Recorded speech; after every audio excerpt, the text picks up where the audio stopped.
अस्सलाम वालेकुम। Faisalabad programme news 9 के साथ मैं हूं आपका मेज़बान मोहम्मद बिलाल डोगर। जमात इस्लामी ने मुल्क में हालिया महंगाई के बढ़ते रुझान के बायस पूरे पाकिस्तान में 7 रोज़ा कैंप एहतजाजी कैंप्स का इनेकाद किया, जिसका एक हिस्सा जो है शहर फैसलाबाद चौक घंटा का दिल फैसलाबाद के 8 बाज़ारों में अंदर लगाया गया। अगर बात करें तो ज़िला भर से जितने उम्मीदवारान हैं वो भी हैं, जबकि दीगर जितने भी मुंसलिक एसोसिएशंस हैं या जो जमात इस्लामी के अलावा भी इस महंगाई के अंदर अपना एहतजाज रिकॉर्ड करवाना चाहते हैं, वो ताजर हों, मजदूर हों, वो यहाँ पहुँच भी रहे हैं और अपना हिस्सा भी डाल रहे हैं। जैसे मैं सबसे पहले अगर बात कर दूँ कि पासवान वैगन और रिक्शा यूनियन की तरफ से मियाँ जाज साहब मौजूद हैं, जमात इस्लामी के भी उम्मीदवार हैं, PP 98 से भी उम्मीदवार हैं, जबकि खालिद चोई साहब मौजूद हैं जो कि मरकज़ी चीफ़ ऑर्गेनाइज़र हैं रेलवे प्रेम यूनियन के। तो मुख्तलिफ शोबा है ज़िंदगी के लोग, ताल्लुक़ रखने वाले लोग जो हैं वो यहाँ पहुँच रहे हैं। भट्ट साहब मौजूद थे, वो भी मौजूद हैं हमारे साथ। तो मुख्तलिफ शोबा ज़िंदगी के लोग मौजूद हैं। मैं सबसे पहले खालिद साहब से आगाज़ कर लेता हूँ क्योंकि सीनियरिटी के हिसाब से सबसे ज़्यादा खिदमत है इनकी। चोई साहब, पहले तो अफसोस भी ये किया जा सकता है कि रेलवे का एक हादसा हुआ, क्योंकि आप रेलवे से मुंसलिक, आपने पूरी ज़िंदगी रेलवे को दी है। उसके साथ जमात इस्लामी ने एक एहतजाजी कैंप लगाया पूरे पाकिस्तान के अंदर, फैसलाबाद के अंदर भी उसका इनेकाद किया गया। कैसे देखते हैं कि इसका मकसद क्या है? 7 दिन एहतजाजी कैंप्स का लोगों का रुझान कैसा है? बड़े आवाम यकीनन तौर पे तंग भी होगी, आपके पास ज़ाहिर ख्याल भी कर रहे होंगे, वो कैंप लगा के बैठे हैं, लोग अपनी भड़ास कोई गुस्सा निकालें भी आप लोगों के पास। कैसा रुझान है, क्या कहना चाहिए कैंप के हवाले से? बिस्मिल्लाहिर्रहमानिर्रहीम। सबसे पहले मैं नवाब शाह ट्रेन हादसे में जहाँ वक्त होने वाले उनकी दर्जात की बुलंदी की दुआ करता हूँ और दुआ को कि बारी ताला ज़ख्मियों को जल्द से जल्द जो है सेहतयाब करे। ये एक बहुत अलमनाक हादसा हुआ है, बहुत अलमनाक हादसा हुआ है और इस हादसे की जो मेन वजूहत है वो यही है कि हर दौर की हुकूमतों ने, और ये हुकूमत भी जो आज रात को ख़त्म हो जानी है, ये हुकूमतें जो असल ज़िम्मेदारी इनकी है। अगर अदारों के अंदर भी कोई ख़राबी है तो उसको ठीक तो हुकूमतों ने करना है। प्रेम यूनियन का शुरू से ये मौक़िफ़ था कि रेलवे की बहाली के लिए ML1 और एक मकबूल माली पैकेज दिया जाए जिससे रेलवे ट्रैक को अपने को अपग्रेड कर सके। लेकिन ये हुकूमत 1.5 साल के बाद आज रात को ख़त्म हो रही है।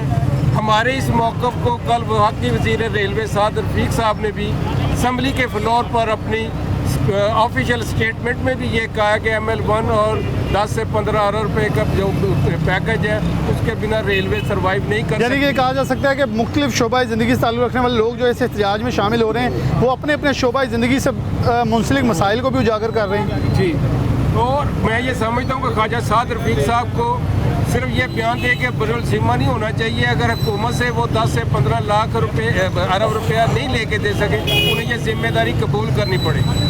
दूसरी बात यह है कि ये जो कमर तोड़ महंगाई, बिजली के बिलों में इजाफा, गैस के बिलों में, वासा के बिलों में इजाफा, ये जितना इजाफा है ये तमाम लोग जितने भी बाहर से कर्जे लेते हैं ये अपने अशराफिया, तमाम अशराफिया, वो सियासी अशराफिया, वो अदारों में मौजूद अशराफिया हो, वो सिविल हो, वो वर्दी में हो, ये तमाम अशराफिया की अयाशियों के लिए ये कर्जे लेते हैं और उनको जो है वो कर्ज़ों की अदायगी के लिए फिर आम आदमी के ऊपर महंगाई की शक्ल में, बिलों में इजाफे की शक्ल में ये बोझ डालते हैं। पाकिस्तान रेलवे का मजदूर पिस गया है, एक मजदूर की तनख्वाहें भी बर वक्त नहीं मिल रही। इसके बावजूद रेलवे आज भी 75 साल से ज़ायद उम्र के लोगों को जो है वो किराए की मद में फ्री सफ़र मुहैया कर रही है।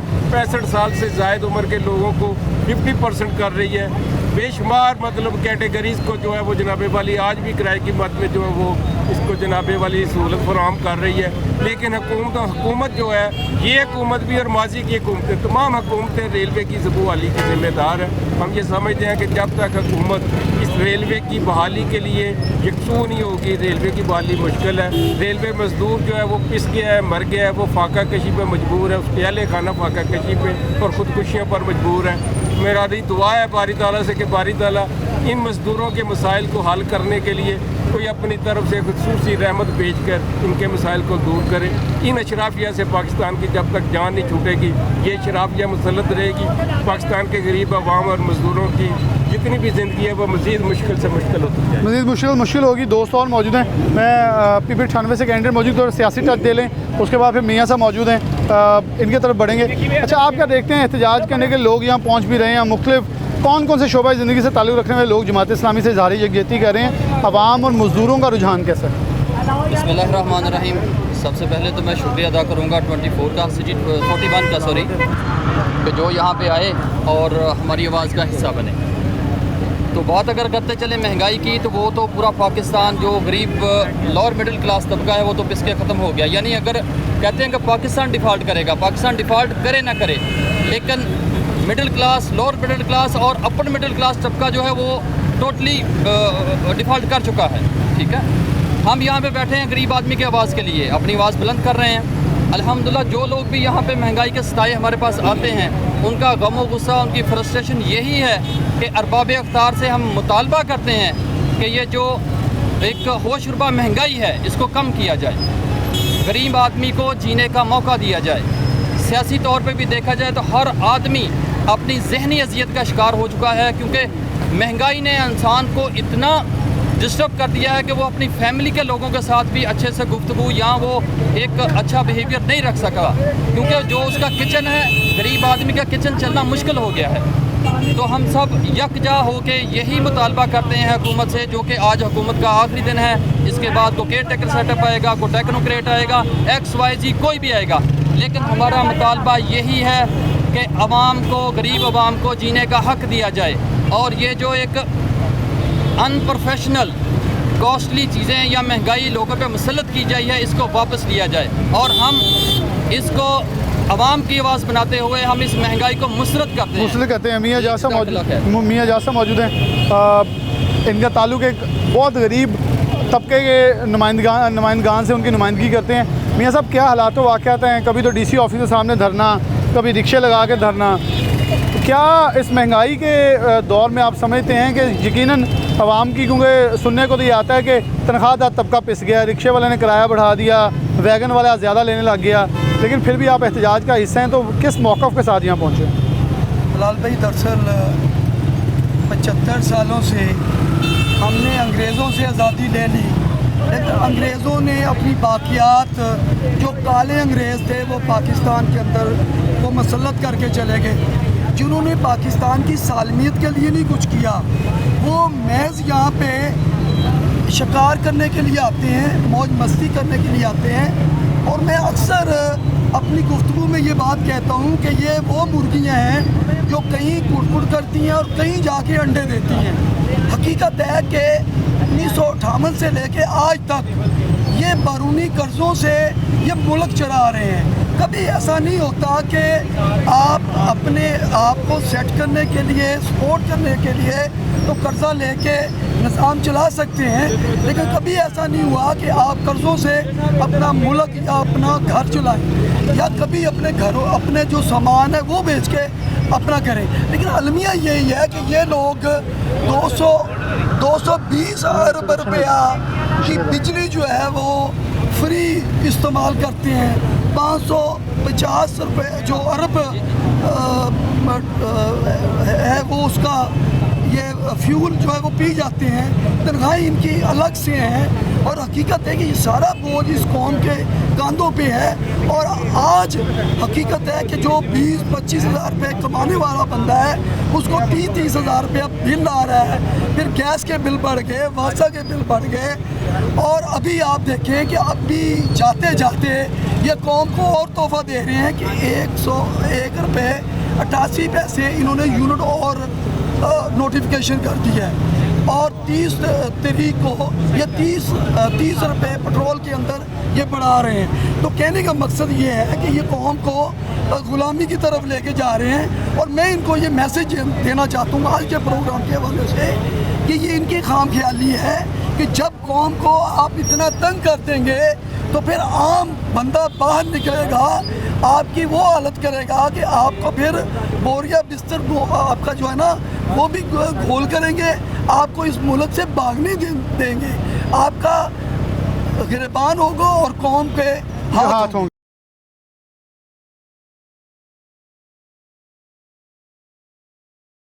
मियाँ साहब, आपके जज्बात, आपका गला काफ़ी डिस्टर्ब है, ज़रा सांस ले लें, फिर अगर मौका मिला ले लेंगे, क्योंकि हमेशा से इनकी तकारीरें जज्बाती हम सुनते रहते हैं। मियाँ साहब से पहले एक दोस्त काफ़ी देर के मौजूद है, जो अब्दुल रहमान ने हमें ज्वाइन किया, शुक्रिया जो साहब आपका वक्त देने के लिए। पॉलिटिकल रिपोर्टर हमारे बड़े गहरी नज़र रखते हैं पाकिस्तान के बदलते सियासी तनाज़ुर के ऊपर। आप कैसे देखते हैं, आम लोग मज़दूर भी मुझे नज़र आ रहे हैं धरने में बैठे हुए, तो आपको लगता है इस धरने का कोई नताइज, कोई असरात मुरतब हो पाएंगे? देखिए जी, ये बिस्मिल्लाहिर्रहमानिर्रहीम, ये धरना जो है इसके फौरी असरात तो नहीं होंगे, लेकिन इसके इंशाल्लाह जो है अवाम के अंदर एक शऊर देने के लिए ये धरना दिया जा रहा है। जो लोग अभी तक खामोश हैं, जो लोग जिनकी आवाज़ अभी तक दूसरे लोगों तक नहीं पहुंच रही, ये धरना उन लोगों तक आवाज़ पहुंचा रहा है, उन बेहिस हुक्मरानों तक आवाज़ पहुंचाने की कोशिश है। और इंशाअल्लाह ये धरना जो है वो एक तब्दीली का पेश खैमा साबित होगा।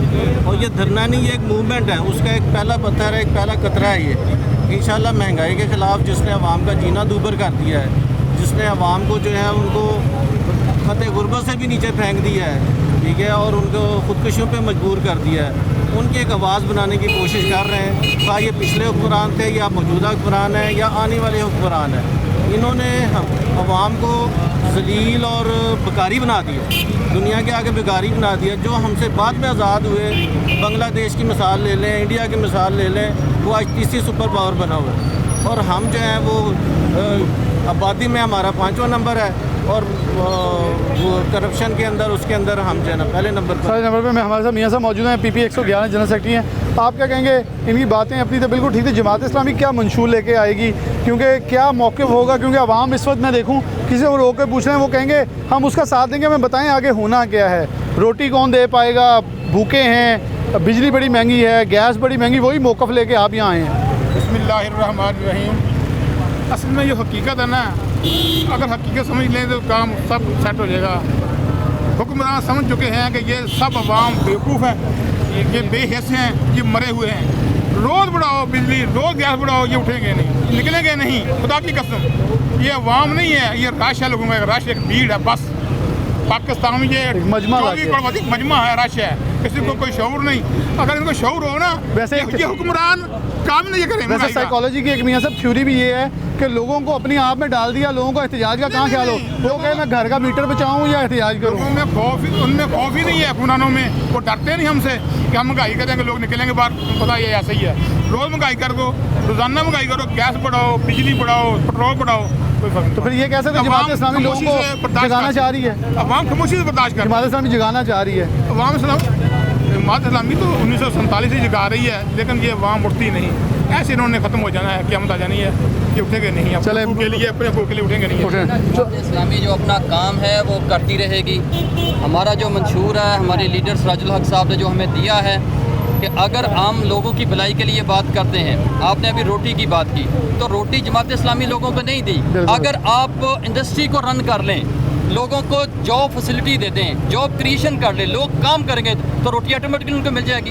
कोई भी जमात किसी आदमी को रोटी नहीं दे सकती, इवन के जमात इस्लामी भी नहीं देगी। लेकिन आप माहौल को, सिचुएशन को इतना आसान कर दें कि गरीब आदमी अपनी उजरत जो है, अपनी कमाई है, वो अपने घर पे ले जा सके और आसानी से रोटी खा सके। अच्छा, खूबसूरत इन्होंने बात की है कि महंगाई या करप्शन इस मुल्क का मसला नहीं है, इस मुल्क का मसला है कि हमने जनरेशन कहाँ से करनी है, हमारे पास फ्यूचर प्लान्स क्या हैं। चौधरी साहब थोड़ा सा एक कदम आगे आ जाए, आप बड़ी गहरी निगाह इंटरनेशनल सिनेरियो पे भी रखते हैं, लोकल पाकिस्तान पॉलिटिक्स पे भी रखते हैं कि यह बात ठीक है कि करप्शन पाकिस्तान का मसला नहीं है, पाकिस्तान का मसला है बद इंतज़ामी और मिस मैनेजमेंट एक बहुत बड़ी, कि हमारे पास बंदर बांट जो है चीज़ों की वो सही नहीं हो रही। क्या एग्री करते हैं कि जमात इस्लामी आवाम को जगाने के लिए निकली है कि एक सही जमात की तरफ रुख करें, जहाँ इनको ये भी मालूम है कि हमारा उतना हिस्सा मौजूद नहीं है, लेकिन फिर भी इन्होंने एक स्टेप लिया और मैदान में आए हैं? और थैंक यू बिलाल। देखिए जमात इस्लामी कितनी जल्दी निकल आई है कि जब असम्बली ख़त्म हो चुकी है, बिल्कुल एंड के दिनों में इनको एहसास हुआ है कि महंगाई बहुत ज़्यादा हो चुकी है। हालांकि महंगाई तो पिछले 5 सालों से बहुत हो रही है। पहले 4 साल इमरान खान ने बहुत ज़्यादा टका की, उसके बाद जो PDM का सेटअप आया है, तो इन्होंने तो बिल्कुल ही गरीब का जो है वो जीना दूभर कर दिया। और 1 लाख बंदा महाना पाकिस्तान छोड़ रहा है, उसकी वजह महंगाई है, उसकी वजह बेरोज़गारी है, उसकी वजह यहाँ पर करप्शन है। देखिए बिलाल, करप्शन और मेरिट का ना होना, ये 2 बहुत बड़े मसले हैं। यहाँ पर मसाइल तो बहुत ज़्यादा, लेकिन करप्शन इतना बड़ा मसला बनकर रह चुका है कि उसका वॉल्यूम बहुत बड़ा हो गया। एक्जैक्टली उसकी वजह से कुछ भी नहीं हो पा रहा। नौजवान यहाँ से जाना चाहता है क्योंकि उन्हें लगता है, देखिए फैसलाबाद की मैं मिसाल देता हूँ कि डॉक्टर इकरार पिछले 15 सालों से वाइस चांसलर लगा हुआ है और अभी उसकी मुद्दत ख़त्म हो गई है और और अभी तक लगा हुआ है वफाकी वज़ीर राना सनाउल्लाह खान की वजह से। अब कोई स्टूडेंट अपना कैरियर क्यों शुरू करेगा जिसको पता है कि वो वीसी नहीं बन सकता जब तक उसका कोई बड़ा जो है वो ना हो गवर्नमेंट में। इसी तरह से कोई सियासतदान देख लें अपने बेटों को प्रमोट कर रहा होता है, तो ये एक बहुत बड़ा मसला है। इसी तरह सिफारिश कल्चर है, मेरिट का ना होना बहुत बड़ा मसला। आप मुझे कोई सरकारी अदारा बता दें जहाँ पर मेरिट पे काम होता हो, कोई एक महकमा जहाँ पर लोग जाएँ और मेरिट पे सुनवाई हो जाए। यहाँ पर तो अस्पतालों में डॉक्टर दवाई नहीं देते, मेरिट पे तो बंदे को जख्मी को जो है वो एडमिट नहीं करते। ये तो मसला बना हुआ है। तो जमात इस्लामी ने बड़ी ताकीद की, अब इलेक्शन सर पे आ गए तो उन्होंने एहतजाज शुरू कर दिया ताकि कुछ 4 वोट जो है मिल सके इन्हें, या जिस तरह से चीज़ें चल रही हैं। हालांकि इलेक्शन भी अब करीब नहीं है, जो सूरत चल रही है मुझे नहीं लगता इलेक्शन देखिए तो कहा जाता है कि मलका से जो है वो राय लेने में, लेकिन यहाँ पर हमारे हुक्मरान काबज हो चुके हैं। ना इनके पास कोई थिंक टैंक है कि यहाँ पर सोच सके, ना ही कोई ऐसी प्लान है कि जिसकी मदद से ये जो अपनी जो मंशूर है या दस्तूर है वो बाम के सामने ला सके। यहाँ पर चीज़ें ये है कि जिसके साथ ताकत का कल्चर मौजूद है, जिसके साथ स्टैब्लिशमेंट मौजूद है, वो हुकूमत में है। ना वोटों की ज़रूरत है, ना इनको सीटों की ज़रूरत है, ना ही इन्हें कोई ऐसी पॉलिसी अपनाने की ज़रूरत है कि जिसकी वजह से बेहतरी आ जाए। अब जितने भी इलेक्शन होते हैं सूरत हाल देखिए कि जीतता वही है जिसके सर पर हाथ रखा जाए, या अवामी हमायत से या नौजवानों को साथ मिला के या अपने मशहूर तस्वीर की मदद से जीतना वो अब बिल्कुल खत्म होकर रह गया। देखें सियासी जलसों की बात कर लें, उस तरह से अब वो रुझान नहीं रहा। देखिए पॉलिटिकल कारकुन ख़त्म होता जा रहा है। जो आपने बात की ना कि महंगाई की वजह से लोग अपने घरों में दबसा के बैठे हैं, तो ये इस महीने का बिजली का बिल देना और लोगों के लिए अज़ाब बना हुआ है। ये 2 महीने क्योंकि एकदम 3 चीज़ें महंगी हुई हैं तो लोगों के पास जो बजट डिस्टर्ब हो गया, और जो बजट मेकिंग है वही एक काम होता है जिसमें लोग अपना कहीं ना कहीं से लगा लगू के पूरा कर लेता है। लेकिन जब हर तरफ से ऊपर चढ़ जानी ये चीज़ें, डेफिनेटली मैनेजमेंट ही नहीं हो पाएगी। एग्जैक्टली और आपको पता ही है ऑयल डीलर्स ने जो है वो पेट्रोल की मदद में कितना पैसा कमाया जा रहा है। देखिए पाकिस्तान में ऐसे माफियाज हुकूमत में है कि जिन्हें सबको पता है कि 15 को तेल महंगा होगा, इस वजह से वो सारा का सारा दबा के बैठे हुए हैं। क्योंकि मसला ये है कि अगर वो होल्ड करेंगे तो ज़्यादा पैसा कमा लेंगे। ये तो सारी सूरत हाल बनी हुई है। कोई भी शोबा आप निकाल के सारे माफियाज वापडा वालों के खिलाफ लोगों को बड़ी शिकायत है, लोगों के मीटर कट रहे हैं। PMN के पास ये सिफारिश लेके जा रहे हैं कि हमें कुछ दिन मिल जाए या किस्तें करवा लें, ताकि वो कह रहे हैं हमारे दिन गुजर जाए, हम गवर्नमेंट से चले जाएँ, अवाम जाने तो अगली गवर्नमेंट जाने। एग्जैक्टली और ये कहा जा रहा है कि जब नया वज़ीर आज़म आएगा तो उसको इतने ज़्यादा टैक्स लगाने पड़ेंगे। अभी इन्होंने कुछ भी नहीं लगाया। अगले जो 6 महीने के सेटअप की बात की जा रही है उसमें IMF की हर शर्त मानी जाएगी। बिजली मज़ीद महंगी होगी, आज भी महंगी हुई है, मज़ीद महंगी होगी, पेट्रोल मज़ीद महंगा होगा। हर चीज़ प्रॉफिट एंड लॉस पे रखी जाएगी कि गवर्नमेंट जो भी चीज़ बाहर से लेके बेचती है उसमें अच्छा खासा अपना मुनाफा डालेगी, फिर उसके बाद उसको बेचा जाएगा। तो सब्सिडी का तस्वुर था वो बिल्कुल खत्म कर बिल्कुल खत्म। मैं चोई साहब यहाँ तो चोई साहब का एक जुमला ले लूँ फिर इख्तिताम की तरफ चलूँगा ब्रेक के। उन्होंने यहाँ से कहा कि जमात इस्लामी जो है कि वो मतलब उम्र ख़त्म हो रही है तो बहुत लेट शुरू हुई है।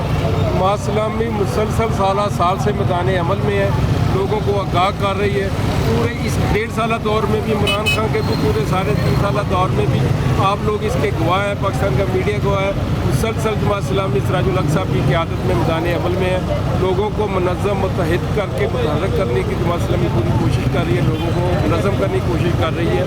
जब तक इस मुल्क के ऊपर अंग्रेज़ के बनाए हुए सिस्टम, आप गौर करें कि जब अंग्रेज़ इस मुल्क के ऊपर 1857 में काबज़ हुआ था, उसका अपने कब्ज़े को मुस्तकम रखने के लिए जो उसका तरीक़ाकार था वही तरीक़ाकार 1947 से लेकर आज तक पाकिस्तान में चल रहा है कि अब हुक्मरान तबके ने और उनकी सपोर्ट जो है वो सिविल और मिलिट्री ब्यूरोक्रेसी करती है। वो फाते और मफतू और आका और ग़ुलाम के कंसेप्ट को मद्देनज़र रख के अंग्रेज़ ने भी हुक्मरानी की है। वो पूरे 75 साल से पाकिस्तान में भी इसी तरह हुक्मरानी हो रही है। इसका एक ही हल है कि 75 सालों से मौजूदा हुक्मरान, मौजूदा शराबिया के बड़ों ने इस मुल्क पर हुकूमत की है। अब ये कार्य आइंदा इनकी औलादों को हुक्मरानी देने का मनसूबा बढ़ रहा है। जब तक इन लोगों से जान नहीं छूटेगी, आइंदा 75 साल भी पाकिस्तानी कौम इसी तरह मुसीबत में रहेगी। इसमें मुसीबत में रहेगी। हम ऐसा अहदेदार मौजूद है पीछे, कुछ मियाँ से माजरत, पीछे कुछ अहदेदार मौजूद हैं, मैं उनको पास चलूँगा। बट से बड़े पाकिस्तान फैसलाबाद के, अगर मैं फ़लाही कामों में गया हूँ तो इनका बड़ा नाम है, हमेशा बड़ी खिदमत करते हैं शहर फैसलाबाद की। बट साहब इस उम्र में लोग सुकून करते हैं कि मुल्क अब दुआओं के ऊपर चलाएँ, तरक्की करे मुल्क। आप एहतजाज के अंदर बैठे हैं, बहुत दूर दराज से मुख्तलिफ लोग भी आए हैं, मज़दूरों की तादाद भी मौजूद है। क्या जज्बात है लोगों के इस सिनेरियो पे जब जमात इस्लामी एहतजाज के लिए निकली है? बिस्मिल्लाहिर्रहमानिर्रहीम। असल हालात जो है ना मुल्क के कभी बदल नहीं सकते, इसलिए कि ये सारे चोर और डाकू इकट्ठे हो गए हैं और इन्होंने आसान हदफ यूटिलिटी बिलों में इजाफा बना लिया है। मतलब कोई मरेगा कोई जिएगा उसको बिल जमा कराना ही पड़ेगा, कहीं से मतलब कर्ज ले जो भी करे। इसलिए इनके पास आसान हदफ यही है कि लोगों को इस तरह पीस के रख दो और उनको इस बात से कोई गर्ज नहीं है ये मरते हैं या जीते हैं। ना वो हमारे जैसा खाते हैं, ना हमारे जैसा पीते हैं, ना हमारे जैसा पहनते हैं, ना हमारे जैसे मसाइल से आगाह हैं। तो वो क्यों बदलेंगे? मतलब इस बात को क्यों करेंगे? ये अब मेरी कौम के लोगों को बदलना पड़ेगा। उनको सोचना पड़ेगा कि ऐसे लोग जो अल्लाह के यहाँ जवाबदेही के एहसास से मतलब काम करते हैं, जिम्मेदारियों पे रहे हैं, MNA रहे हैं, MPA रहे हैं, सेनेटर रहे हैं, मेयर रहे हैं, तो कोई एक भी तो हो ना जिसके ऊपर कोई दाग धब्बा हो।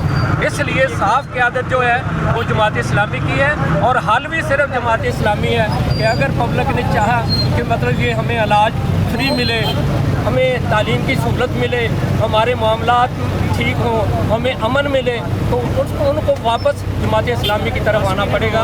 हम उम्मीद करते हैं कि इंशाअल्लाह इस दफ़ा लोग ज़रूर सोचेंगे इस बात के ऊपर और जमात इस्लामी को वोट देंगे। जमात इस्लामी को वोट देंगे। बहुत शुक्रिया भट्ट साहब, आप तशरीफ़ रखें। आप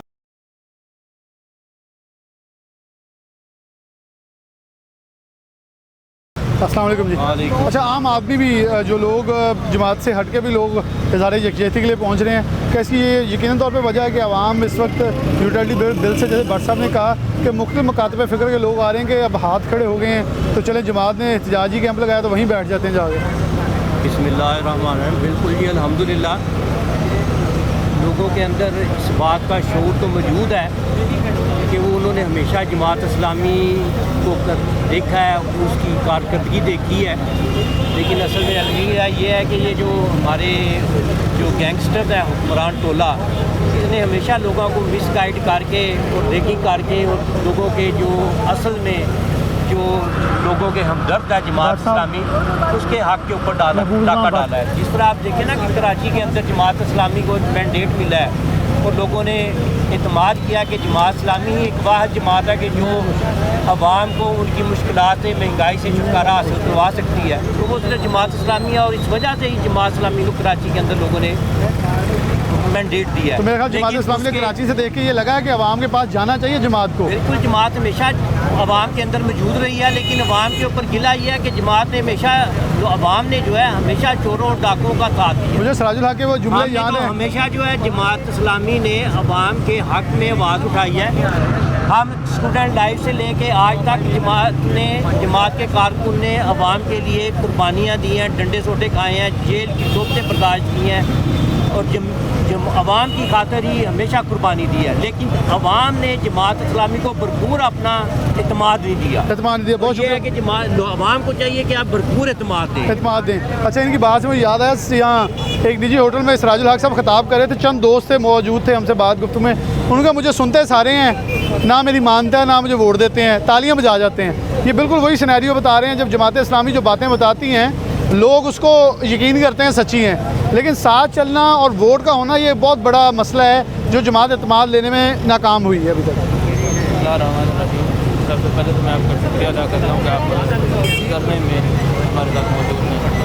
तो चंद माह पहले पेशावर में एक SPRP डिनर था अलखिदमत के हवाले से। राज साहब से यही सवाल किया गया कि लोग आपको पैसा देते हैं लेकिन वोट नहीं देते। तो उन्होंने कहा कि अभी लोगों को पैसे की कदर का पता है, वोट की कदर का भी नहीं पता। जिस दिन वोट की कदर का पता लगेगा तो लोग हमें वोट भी देंगे। तो मैं भी वही बात दोहराता हूँ कि लोगों को भी वोट की कदर का नहीं पता। इंशाल्लाह पता चल रहा है आस्ता आस्ता। ये जो 13 जमातें हैं और दूसरी तरफ PTI है, यानी ये आप देख लें कि सारे चेहरे बदलते हैं, निज़ाम वही है, वही हफीज़ शेख जो यही 13 जमातें कहने वाली को पाकिस्तान कमीशन का बेड़ा करके आगे गया, उसी को यही 13 जमातें जो हैं वो निगरान वज़ीर बुलाने के लिए कोशिश कर रही हैं। बहुत शुक्रिया। आप थोड़ा सा आगे आ जाएंगे ताकि जगह ज़रा बन जाए।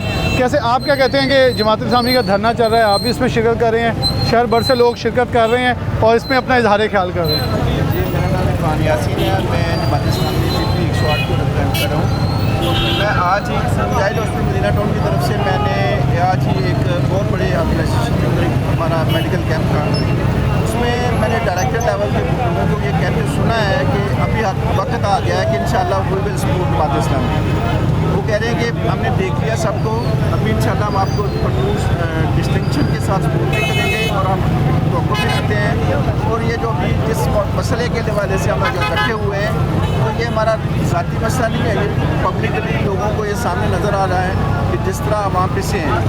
एक लेबर का वर्कर लेवल का बंदा, उसका बिल 20-20 हज़ार आ जाए, उसकी 25,000 तनख्वाह हो, तो उस किराए का दाम वो कैसे मैनेज करेगा। इंशाल्लाह जब भी जमात इस्लामी आई है तो उन्होंने इस मैदान के अंदर लोगों को सर्व करके दिखाया है और हम इसके ऊपर यकीन भी रखते हैं और इंशाल्लाह तवक्कुल भी रखते हैं इस दफ़ा जमात इस्लामी को लोग सपोर्ट करेंगे। बहुत शुक्रिया। जमात इस्लामी को लोग सपोर्ट करेंगे, इनकी उम्मीद है। इनकी जो सोच है वो ये कहती है कि जमात इस्लामी लोगों की तवक्कुआत के ऊपर जो है वो पूरी उतरे। प्रोग्राम में आगे लिए चलते हैं, प्रोग्राम में आगे चलते हैं और प्रोग्राम के आखिरी हिस्से में महबूब जमान भट्ट ज़िला अमीर हमारे साथ मौजूद हैं, इनसे बात करते हैं। पर सब कैसे देख रहे हैं, धरना है आपकी तरफ से, इलेक्शन हैं या नहीं है ये तो वक्त बताएगा। केयर टेकर गवर्नमेंट ये कह रही है इलेक्शन जब जाएंगे वो आएगी तब। क्या कहते हैं कि इस वक्त सिनेरियो कहाँ हैं, किस चीज़ ने मजबूर किया कि जमात इस्लामी पूरे पाकिस्तान में सड़कों पर निकली और धरने पे आ गई है? बिस्मिल्लाहिर्रहमानिर्रहीम। देखिए जी, बात यह है कि महंगाई तो पिछले सवा साल से अरूज पर है, लेकिन ये जो अचानक इन्होंने जुलाई के महीने से बिजली के बिलों में एक होशरुबा इजाफा किया है तो 30 से 40%, ये इससे जो है वो आम आदमी की जो है वो अमले मुमकिन नहीं रहा जिंदा रहना। आदमी रोटी भी आधी खा लेगा, आदमी पेट्रोल भी कम डलवा लेगा, लेकिन अपने छोटे छोटे बच्चों के साथ ये तो नहीं हो सकता कि हब्स और गर्मी के मौसम में वो पंखा जो है वो बंद करके बैठ जाए और हवा और उसके बगैर जो है वो ज़िंदगी गुजार ले। तो इसलिए हम इस बात पर मजबूर हो गए कि ये एक ऐसा हुकूमत ने जाती दफ़ा अवाम के ऊपर बम गिराया है कि इसके लिए अगर हम मैदान में ना आए तो ये मज़ीद आगे इस तरह की हरकतें करेंगे। पेट्रोल बम की सूरत में भी इन्होंने ये हरकत की है। इसलिए हमने जो है वो यहाँ चौक घंटाघर में ये 14-13 तारीख तक मुसलसल ये धरना, शदीद गर्मी और हबस के मौसम में हमारे कारकुनान दूर दराज से आते हैं, शहरी भी शरीक होते हैं और हम प्रोटेस्ट करते हैं और ये प्रोटेस्ट यहीं तक बाकी नहीं रहेगा। इंशाअल्लाह ताला इसका अगला भी हमारा प्लान है और हम उस प्लान को ज़रा बता दें कि लाहे में अगला क्या होगा अगर ये मुतालबा मंजूर नहीं होते तो। देखिए जी, 13 तारीख तक ये इसी तरह धरना जारी रहेगा। फिर 13 तारीख को ही पूरे फैसलाबाद की बुनियाद पर हम यहाँ पर चौक ज़िला कौंसिल से लेकर यहाँ घंटाघर तक एक महंगाई मुकाम मार्च जो है वो उसका हमने ऐलान कर रखा है। वो 5 बजे से वहाँ से वो शुरू होगा और फिर इसके बाद फिर अगर कोई हुकूमत की तरफ से और निगरान हुकूमत की तरफ से इक़दाम ना उठाए गए तो फिर हम इंशाअल्लाह ताला लाहौर में गवर्नर हाउस का घेराव करेंगे और फिर भी अगर बस नहीं होगा तो फिर इस्लामाबाद में जाने का हम हक महफूज करते हैं। पर सब क्या मंशूर लेकर अभी आए हैं, क्योंकि अभी तो महंगाई ख़त्म करने का मुतालबा कर रहे हैं, लेकिन दूसरी तरफ IMF की एक ऐसी तलवार है जो रुकने का नाम नहीं ले रही, बल्कि तासुर तो ये मिल रहा है कि अभी तलवार हमारे ऊपर 25% चली है, निगरान आएगी तो 75% चलेगी। तो मेरे ख्याल में आवाम का अभी ये हाल है तो ज़्यादा, क्योंकि जिस हालात से मौजूदा गवर्नमेंट आखिरी दिनों में चीज़ों का इजाफा कर रही है, लग तो ऐसे रहा है कि आने वाली हुकूमत निगरान सेटअप जो है इससे मज़ीद बोझ डाल सकती है। देखिए जी, ये धरना और ये प्रोटेस्ट असल में इसी काम के लिए है कि एक तो है कि इसको वापस लिया जाए, लेकिन इससे प्रेशर का कम से कम ये फ़ायदा तो ज़रूर होगा कि आगे अगर उनके इरादे ख़तरनाक है तो उनको रोका जाए। दूसरी बात यह है कि लोग हमसे पूछते हैं कि जी अगर आप होंगे तो आपके पास इसका क्या जो है एग्जैक्टली। देखिए, $17.5 अरब तबका अशराफिया हमारे टैक्सों से खा जाता है हर साल, यानी ये पेट्रोल, बिजली के बिल और किराए और इलाज और कोठियों और बंगलों और दफ्तरों के किराए और पता नहीं क्या क्या, तो ये $17.5 अरब अगर इसमें से आधे भी रोक लिए जाए तो ये जो मौजूदा इजाफा है वो उसका अशरे शीर भी नहीं है। तो हम ये समझते हैं कि ये अपने ऊपर भी कोई गौर करें और अपने जो मराहत हैं उनमें कमी करें और आवाम को कोई रिलीफ दें। ये कोई ऐसा रॉकेट साइंस नहीं है कि वो कहेंगे जी IMF इसलिए कहता है कि उसको पैसे वापस होने की उम्मीद नहीं है। अगर ये अपने अयाशियों से पैसे निकाल कर IMF को देना शुरू कर दें और कर्जे देना शुरू कर दें तो IMF की मजबूरी तो ये नहीं रहेगी। पैसे चाहिए, जिसने कर्जा दिया उन्हें पैसे चाहिए। इसलिए मैं समझता हूँ कि इलाज मौजूद है, लेकिन इलाज होने के बावजूद आप अगर इलाज ना करना चाहें और आवाम के ऊपर जो है वो प्रेशर डालते जाएं और आवाम को हकीकत ये है कि बिजली ने आवाम के कसबल निकाल दिए हैं, किसी को समझ नहीं आती कि वो बिजली के बिल कहाँ से पाए। भट्ट साहब बहुत शुक्रिया आपका, भट्ट साहब ने बड़ा तफसीली बताया। लेकिन इनका मुतालबा ये है कि आने वाले दिनों में अगर ये मुतालबा मंजूर नहीं होते तो डेफिनेटली एहतजाज का हक हम रखते हैं, इसे मज़ीद वसी किया जाएगा और सूबे से फिर वफाकी लेवल पर लेकर जाएगा ताकि पाकिस्तान में आने वाली जो आने वाली गवर्नमेंट जो भी है उसको ये बावर करवाया जाए कि आवाम के लिए ये सख्त मौजूद नहीं है कि वो इस हालात में जी सके। इसी प्रोग्राम के इख्तितामी अल्फाज के साथ मुझे इजाज़त दीजिए। अल्लाह हाफ़िज़।